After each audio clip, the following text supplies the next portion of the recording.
बिस्मिल्लाहिर्रहमानिर्रहीम। अस्सलाम वालेकुम everyone, welcome to my YouTube channel. तो आज की हमारी इस वीडियो में हम इस्लामिया 202 के लेक्चर नंबर 4 को डिस्कस करेंगे। इसमें हम मॉड्यूल नंबर 18 से लेके मॉड्यूल नंबर 21 तक जितने भी इंपॉर्टेंट लॉन्ग क्वेश्चन हैं, शॉर्ट क्वेश्चन हैं, एमसीक्यूज हैं, उन सब के हवाले से इसमें हम बात करेंगे।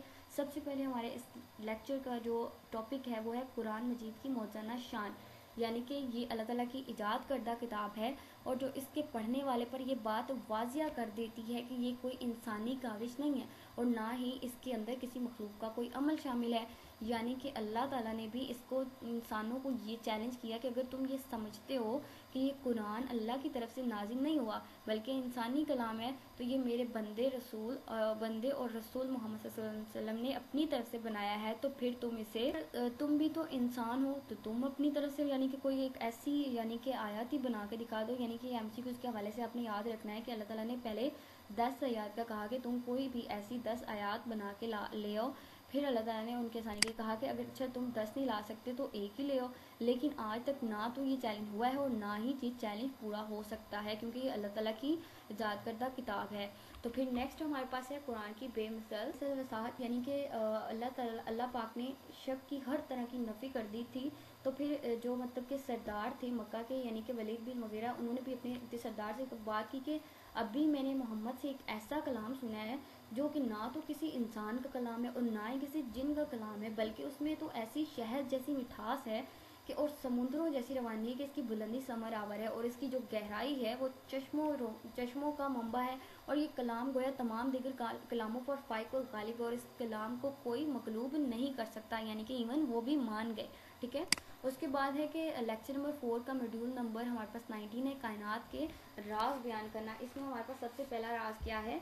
साइंसी हकाइक और इंकशाफ। यानी कि इसमें हम ये कर लेते हैं कि कायनात की जो पहले एक मादे की शक्ल में सिमटा हुआ होना, यानी कि कायनात जो थी वो पहले एक मादे की शक्ल में सिमटी हुई थी और फिर उसको अल्लाह ताला के हुक्म से यानी कि फाड़ कर पूरी कायनात में फैला देना, जैसे जिसे हम आज बिग बैंग थ्योरी, यानी कि ये आपने ये रखना है कि बिग बैंग थ्योरी के नाम से हम मतलब कि उसे जानते हैं। तो और अल्लाह ताला ने इस बात पर भी फोकस दिया कि कायनात में जितने भी ये चांद सितारे सूरज जितने भी हैं सब जो है वो हरकत के अंदर हैं, यानी कि अपने अपने टाइम पर फायद हैं। ठीक है।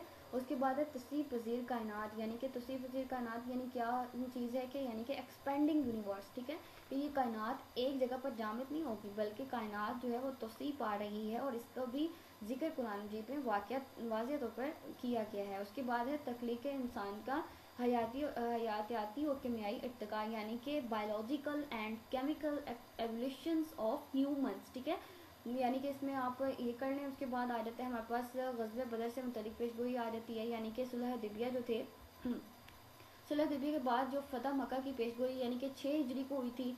और ये भी आपने एमसीक्यूज़ के हवाले से भी याद रखना है कि सुलह हुदैबिया के बाद फ़तह मक्का की जो पेशगोई थी वो कब हुई थी? वो 6 हिजरी को मुआहिदा हुआ था, जिससे सुलह हुदैबिया के नाम से जाना गया था। और फिर उसके बाद है कि उसके बाद उसमें ऐसी शर्तें थी कि मुसलमान जो थे उसे अपने लिए बज़ाहिर एक नुकसान समझते थे, यानी कि वो कहते थे कि ये हमारे लिए एक नुकसान है, क्योंकि मुसलमानों को के दिल जो वो थे वो शिकस्ता थे, क्योंकि ऐसे दब के हमने मतलब कि वो कहते थे कि हमने इनसे ऐसे दब के सुलह क्यों की।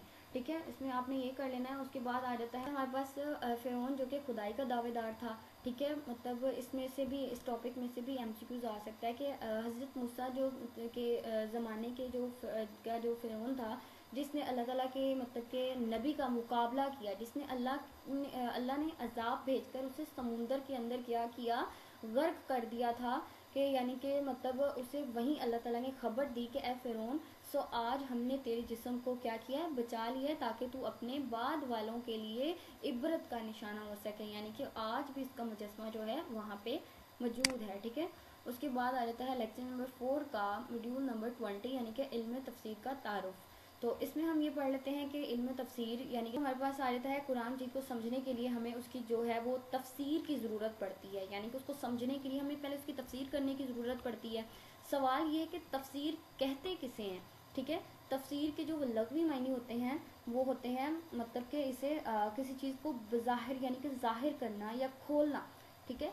इल्म तफसीर के इस्तिलाही तफसील का ताल्लुक है। ठीक है। इल्म तफसीर जो है वो एक ऐसा इल्म है जिसकी मदद से जो है कुरान کہ مطلب کہ قرآن کریم کے متعلق اور معنی یعنی کہ ان کے مطلب کو معلوم کیا جاتا ہے، اور اس میں موجود حکام جو ہیں اور وسائل جو ہیں اور اسرار جو حکم سے بحث کی جاتی ہے ان سب کو مطلب کہ جانا جاتا ہے، ٹھیک ہے۔ اس میں ہم اس کی جو ہے مزید 2 اقسام پڑھیں گے۔ تفسیر کی جو ہے 2 اقسام ہیں، تفسیر بالمسور اور تفسیر بالرائے، ٹھیک ہے۔ تفسیر بالمسور کسے کہتے ہیں، سب یہ بھی ایم سی کیوز کے حوالے سے آپ نے یاد رکھنا ہے کہ تفسیر کی کتنی اقسام ہے۔ تفسیر کی 2 اقسام ہے، کون کون سی؟ تفسیر بالمسور، دوسری ہمارے پاس ہے وہ ہے تفسیر بالرائے۔ تو یعنی سب سے پہلے ہم پڑھ لیتے ہیں تفسیر بالمسور، کہ تفسیر بالمسور کا جو لفظ ہے یہ اثر سے نکلا ہے۔ یہ بھی آپ سے پوچھا جا سکتا ہے ایم سی کیوز میں، یہ کس سے نکلا ہے؟ اثر سے نکلا۔ اور اثر کا جو معنی ہوتا ہے وہ ہوتا ہے روایات، جو کہ حضور نبی کریم صلی اللہ علیہ وسلم صحابہ کرام سے منتقل ہوتی تھی، چلی آئی ہوتی تھی، اور تو قرآن مجید کی یعنی جو قرآن مجید کی کو حدیث مبارکہ اور صحابہ کرام کے اقوال کی روشنی میں سمجھنا اور اس کو آگے نقل کرنا اور کتابی شکل میں اس کی طرح کی تفسیر کو یعنی کہ تفسیر بالمسور کہا جاتا ہے۔ اور نیکسٹ ہمارے پاس کون سی تفسیر بالرائے، یعنی کہ ایک مفسر یعنی کہ ایک رائٹر جو ہوتا ہے کہ وہ ایک اہلیت رکھتا ہے۔ تفسیر بالرائے میں کیا ہے کہ ایک اس میں سمپل ورڈز میں ہم یہ کہہ لیتے ہیں کہ ایک مفسر جو ایک اہلیت رکھتا ہے وہ اپنی سمجھ بوجھ سے قرآن مجید کو قرآن کی دیگر آیات سے، صحابہ اکرام اور ان کے اقوال سے جو بھی مطلب کہ اپنی خود کی جو انڈرسٹینڈنگ ہوتی ہے، جو بھی اس کا خود کا یعنی کہ ایک لوجک ہوتا ہے وہ مطلب کہ پیش کرتا ہے، اسے تفسیر بالرائے کہا جاتا ہے، جس میں اپنی کوئی رائے پیش کرنا، ٹھیک ہے۔ اس سے بھی آپ یاد رکھ سکتے ہیں۔ اس کے بعد ہے تفسیر قرآن کی جو بنیادی ماخذ تھے وہ کیا تھے، یعنی کہ اس میں سے آپ ایم سی کیوز کے حوالے سے بھی یہ جو ہیں وہ کر لیں گے کہ تفسیر بالرائے کے جو تھے بنیادی ماخذ جو تھے وہ 5 تھے۔ کون کون سے تھے، یعنی کہ اس میں سب سے پہلے جو ہے قرآن کریم ہے، حدیث نبوی ہے، اور اس کے بعد اقوال صحابہ، اس کے بعد لغت عرب اور قواعد سوز، یعنی کہ یہ بھی آپ نے نام جو ہیں وہ اچھی طرح سے کر لینے ہیں، ٹھیک ہے۔ یہ بھی آپ کے پوچھے جا سکتے ہیں شارٹ کوسچن میں بھی، ٹھیک ہے۔ اس کے بعد نیکسٹ ہمارے پاس رول نمبر 21 جو کہ ہمارا آج اس ٹاپک کا یعنی کہ لیکچر کا لاسٹ ٹاپک ہے، وہ ہے کہ علم تفسیر کا ارتقاء، ٹھیک ہے۔ علم تفسیر کا ارتقاء کیا تھا کہ اس میں یعنی کہ حضور نبی صلی اللہ علیہ وسلم کی جو ذات مبارکہ صحابہ اکرام کے درمیان موجود تھی، یعنی کہ اللہ تعالیٰ کا جو کلام تھا آپ کے قلب اطہر پر نازل ہو رہا تھا، اور صحابہ اکرام جو تھے وہ آپ کے کلام الہی آپ ان کو اکلام جو تھے وہ اپنا سناتے تھے، اور اس کلام الہی کے سمجھنے میں جہاں بھی کوئی مشکل پیش آتی تھی صحابہ کو تو وہ حضور اکرم صلی اللہ علیہ وسلم اس کی وضاحت فرماتے تھے، یعنی کہ یا صحابہ اکرام آپ سے سوال کرتے تھے اور آپ ان کے سوالوں کے جواب میں آپ اس کی وضاحت کر دیتے تھے، اور یہی تھی اس کی علم تفسیر کے ارتقاء یعنی کہ اس کی بنیاد۔ اور نیکسٹ بھی جو اس کے جو ٹاپک ہیں اس میں بھی یہی بات کی گئی کہ جو مفسر ہے یعنی کہ جو رائٹر ہے اس کے لیے عربی زبان کا، عقائد کا اور گرامر کا مکمل علم ہونا جو ہے وہ ضروری ہے، ٹھیک ہے۔ اس کو یعنی کہ زبان کو یعنی کہ عربی کو سیکھنا، اس کے لیے جاننا بہت ضروری ہے اگر اس نے تفسیر کرنی ہے تو، ٹھیک ہے۔ اور پھر اس کے بعد ہے کہ یعنی کہ جو صحابہ مطلب سیکھتے تھے وہ اس کو دور دراز کے علاقوں تک یعنی کہ پہنچاتے تھے، جو بھی مطلب کہ ہوتا تھا، یعنی کہ مکہ مکرمہ، کوفہ، بصرہ، دیگر علاقوں تک ہجرت کر کے اس کتاب اللہ کی تعلیم دینے کے لیے جاتے تھے۔ اور اس کے بعد کتب تفسیر کی تدوین و تعلیق، یعنی کہ ابتدا میں جو صحابہ کرام نے تفسیر زبانی سن کر اسے یاد کیا اور سینہ بسینہ اسے آگے پہنچایا، ٹھیک ہے۔ اس میں آپ یہ کر لیں۔ اس کے بعد آ جاتا ہے ہمارے پاس قرآن مجید کی تفسیر کرنے والے شخص یعنی کہ مفسر، ان کی جو خصوصیات ہونی ضروری ہیں، یعنی کہ اگر جو قرآن مجید کی تفسیر کرنے والے شخص ہیں جو قرآن مجید کی تفسیر کر رہے ہیں اس کو سمجھ رہے ہیں، ان کے لیے کیا ضروری ہے، وہ ان کو یعنی عربی زبان کا عبور ہونا لازمی، یعنی کہ ان کو عربی زبان جو ہے وہ اچھے سے آنی چاہیے۔